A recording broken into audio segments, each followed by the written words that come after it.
Picture this. You walk into a bank. You need money for a house, a car, a dream.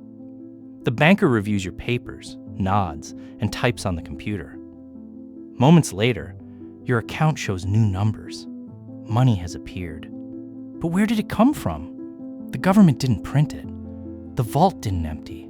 It was created right there, on that screen. What if I told you that nearly all the money in the economy today was born this way, not from printing presses, but from bank ledgers?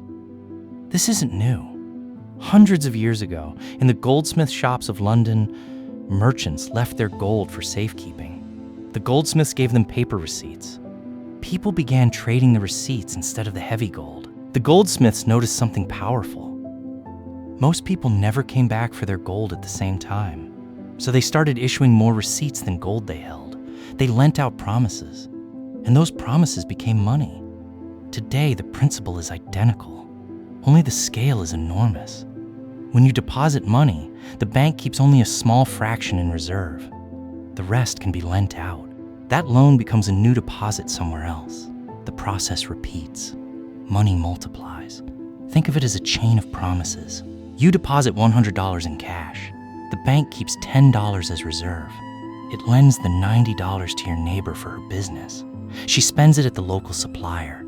The supplier deposits the $90. From your original $100, the system has now created nearly $190 in deposits. Each new loan creates new money on the ledger. It is not printed. It is typed into existence the moment the bank records both the loan asset and the deposit liability. Your promise to repay becomes the foundation for new money.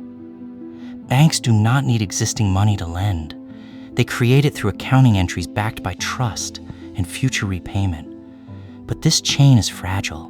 When confidence breaks, everything unravels. In 2008, bad loans turned toxic. Banks stopped trusting each other's promises. The system teetered on collapse. Central banks had to create vast new amounts of money just to backstop the promises private banks had already made. The illusion was exposed. The entire machine runs on collective belief in these bank-created promises. When belief disappears, the money can too. The effects shape the world you live in.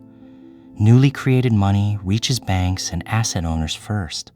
House prices and markets rise. Wages often lag behind. The gap between owners and everyone else widens. Every mortgage or loan you take helps the bank create new money, and you pay interest on money that did not exist before you requested it. Here is the unsettling truth. In our modern economy, most money is debt. Almost every unit in your account exists because someone promised to repay it with interest. V. The system requires constant expansion of that debt to keep functioning. It has powered unprecedented growth. It has also planted the recurring seeds of instability. Is this the most brilliant system ever devised? Or the most dangerous house of cards we have ever built? Drop your thoughts below.